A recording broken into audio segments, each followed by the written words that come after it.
Ya de vuelta, le preguntamos entonces al señor ministro, ¿cuál ha sido el desempeño del Ministerio de Transportes y Comunicaciones? Bastante aceptable, por encima del promedio, te diría. Y de hecho, aprovecho la inquietud para hacer algunas aclaraciones. No las he hecho antes en tu programa, sí lo he hecho en muchos otros. Y me extraña si hay algunas afirmaciones, probablemente de gente no muy bien informada, que ocurre, porque el desempeño en cuanto a ejecución presupuestal, más bien por el contrario, y no está bien que lo diga yo, pero las cifras no mienten. Si usted no lo dice, ¿quién lo Las va a cifras decir? no mienten, es excepcional. Y te explico por qué. En el segundo semestre del año pasado, que fue el primer semestre de la gestión de este gobierno, acabamos con una ejecución presupuestal del 97%. Se dice con proyectos iniciados en la gestión anterior. Superior a todas las anteriores, es verdad, con proyectos iniciados, pero que pudieron ver retardada su ejecución si es que la rueda no hubiera seguido marchando a un ritmo superior al que se le encontró, ¿no? Y con proyectos que se iniciaron también en ese segundo semestre del año pasado. Lo que cuenta finalmente es el resultado, ¿no? Cuando es más fácil decir, no, recién estamos familiarizándonos con el sector, es la inercia inevitable de cuando uno recién empieza, no, acabamos con 97% de ejecución presupuestal. Y en lo que va de este año, enero-abril o enero-mayo, si mal no recuerdo, estamos en alrededor del 27-28% de ejecución presupuestal, que está bien.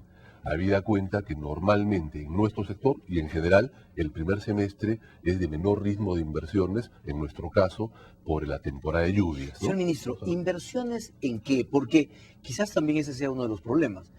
Los peruanos no conocemos cuáles son las áreas, las carreteras, las obras en las cuales se está ejecutando obra precisamente. De acuerdo. Quizás ese sea el problema. No nos ilustra Claro que si sí. es que tenemos, por ejemplo, grandes proyectos carreteros en ejecución. No existen, por lo menos en el conocimiento de la población, o infraestructura vial o infraestructura de telecomunicaciones que esté ampliándose o que esté trabajándose en este momento. De acuerdo. Te comento. En principio, me remito a las cifras, ¿no? Hasta la fecha, tenemos una inversión en el sector 30% superior a la que hubo en el mismo periodo del año pasado. Eso para empezar, ¿no? Y lo otro que es importante puntualizar, para contextualizar qué es lo que estamos haciendo, ¿no? Es importantísimo fijarse metas, porque si no uno acaba improvisando y no se trata de hacer solamente declaraciones o anuncios efectistas, ¿no es cierto? Y eso es lo que hicimos, esa responsabilidad al inicio de esta gestión, y nos planteamos objetivos. Hemos encontrado la red vial al 53% asfaltada, ¿no? La vamos a dejar asfaltada al 85% y ese 15% restante 100% transitable. Usted habla del 2016. Al 2016, ¿no? Ahí hay un plan muy bien elaborado, muy detallado, ¿no? Con los niveles de intervención en cada caso. Son 7.250 kilómetros los que vamos a intervenir para cambiarles de estándar. O sea, carreteras que estaban en afirmado van a pasar a ser asfaltadas, ¿no? Etcétera. De esos son 7.250 kilómetros. Ahora, ¿cómo está nuestro nivel de ejecución vinculado a esta meta? De acuerdo a lo planificado hasta ahora, te podría detallar la cantidad de proyectos que o ya están en ejecución o que están en pleno proceso de licitación, pero están caminando, ¿no? Concesiones, obras públicas, luego te puedo dar detalles. Primero nos vamos a ubicar en la gran foto. De acuerdo. Entonces, en el tema vial, ese es el gran objetivo, ¿no? En el tema de comunicaciones, es la banda ancha, ¿no? Que también te la voy a precisar y quiero enmarcarlo para ordenar mejor esta contextualización, que en nuestro sector nos hemos fijado 3 grandes objetivos estratégicos. Son muchas las metas y los objetivos grandes y medianos y pequeños, pero hay 3 grandes objetivos estratégicos. El primero, el que acabo de mencionar, que tiene que ver con asfaltar el 85% de la red vial nacional, que es nuestra competencia. Allí nuestro proyecto emblemático, nuestro proyecto más importante es asfaltar el 100% de la carretera longitudinal de la sierra. Esta en total son 3.500 kilómetros, de los cuales faltan asfaltar alrededor de 1.050 kilómetros. Al 2016 va a estar íntegramente pavimentada.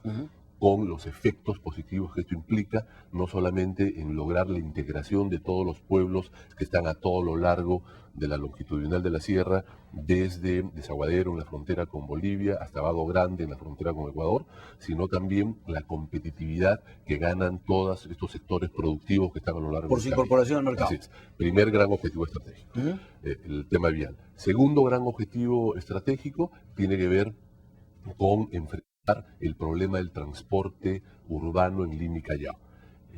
¿Qué hace el gobierno nacional involucrándose Eso en le iba a en decir, esa ¿no es tarea? tarea municipal?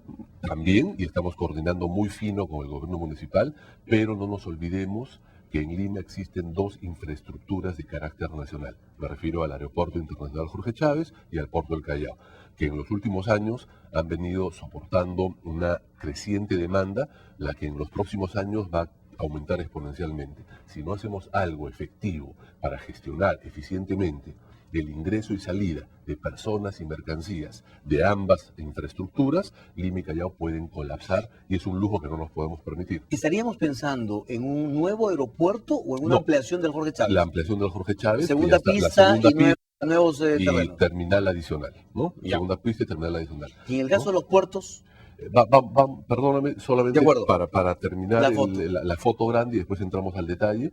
En este segundo objetivo estratégico, el proyecto importante, ¿no?, es la red del metro, y dentro de esta red del metro, la línea 2, que fue un anuncio presidencial de hace semanas, que Bien. ya está caminando y podemos conversar acerca de ello, como una solución al transporte masivo de personas en Lima, que justamente contribuya a generar no solo calidad de vida en Lima y Callao, sino otra vez competitividad.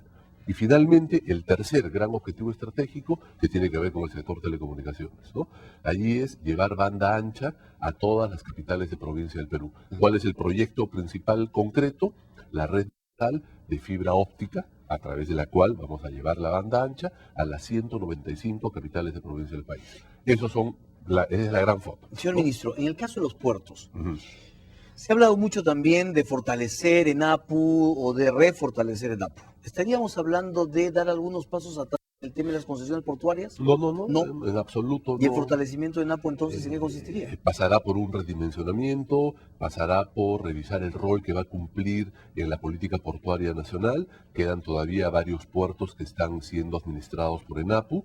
Tenemos que revisar, como que ya se está haciendo, cuáles son los programas de inversión a futuro en cada uno de esos puertos, de qué va a ser capaz este ENAPU, de qué manera vamos a fortalecerlo financieramente, de qué manera lo hacemos más atractivo para que pueda ser un socio estratégico en nuevos emprendimientos portuarios.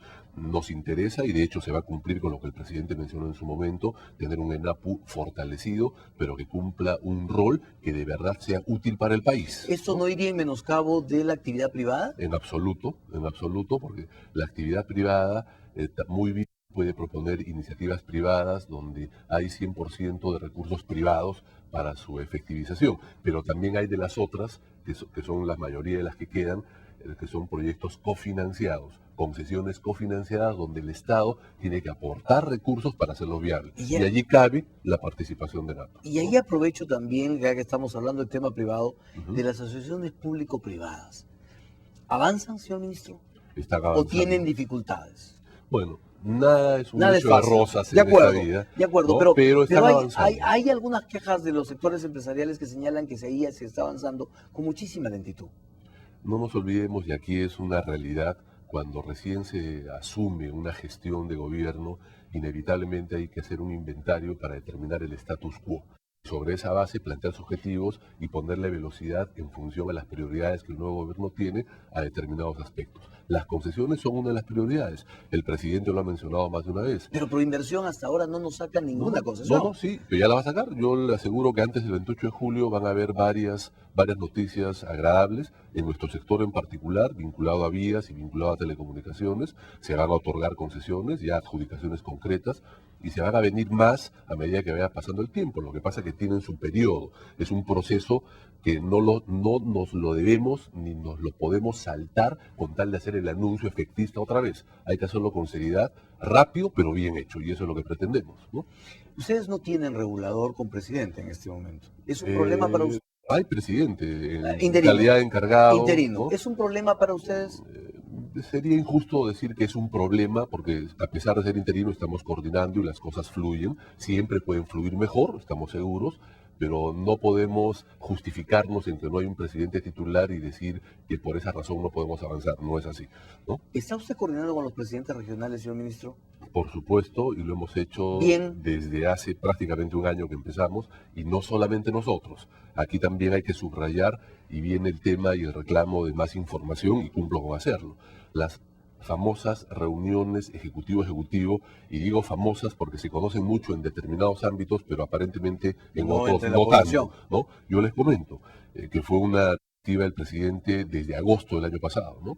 Nosotros recibimos prácticamente todas las semanas, ¿no?, a un presidente regional que acude a visitar a varios ministros con una agenda previa durante 2-3 días en Lima, donde ellos nos traen cuáles son todas sus inquietudes, cuestionamientos, ¿Se coordina problemas, bien? etcétera. Lo coordinamos bien. Y entonces, Porque ¿por qué el hacemos gobierno? un listado de todos los temas pendientes y ojo, Enrique, permíteme decir esto, porque no tiene precedentes en el país. Luego vamos a Palacio, en el tercer día de la visita de estos presidentes, que lo han hecho rapidísimo a todas sus reuniones, 3-4 horas con cada ministro. Vamos a Palacio y con el presidente de la República repasamos los acuerdos de ambas partes para luego hacerle un seguimiento. Se está haciendo. Yo Y en esa sostengo- reunión acudimos todos los ministros que nos han entrevistado con el presidente regional de mención. Yo sostengo que en esta etapa Sí. hay más presidentes regionales positivos que negativos. Ujú.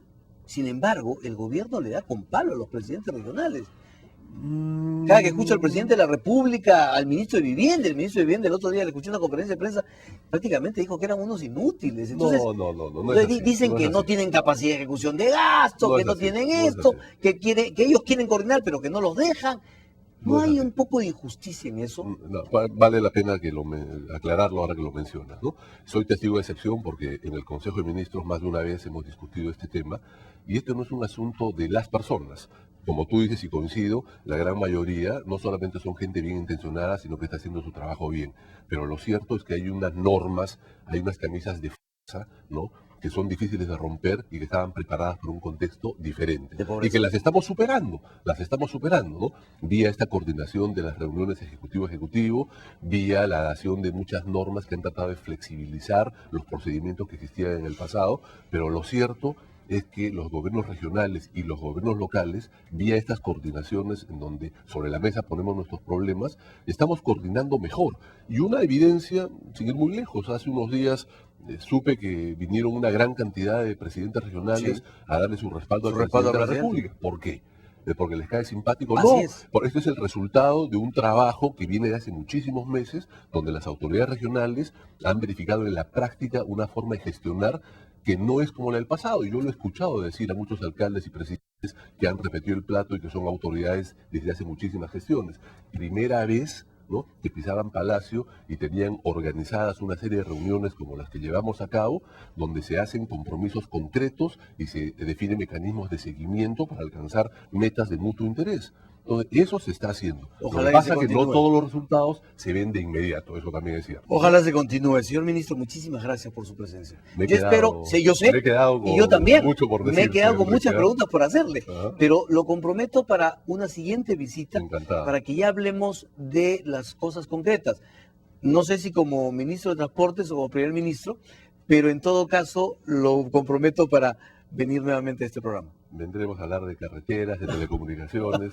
Hay mucho que contarte. Lo que estamos haciendo en el BRAE, en Cajamarca, en el resto de la sierra, Eso, en la eso de selva. Cajamarca sería interesantísimo, porque No, la población solo encantado. sabe que hay 5.000 millones, No, lluvia no. de millones en Cajamarca, pero no sabemos en No, qué no, no. se va a gastar. Ya se está gastando. Lo ya se está conversaremos. gastando, por Señor supuesto. ministro, muchísimas gracias. Gracias. Una pausa. Ha sido el señor ministro de Transportes y Comunicaciones. Regresamos para hablar sobre Paraguay y sobre Chile, el tema de la Haya.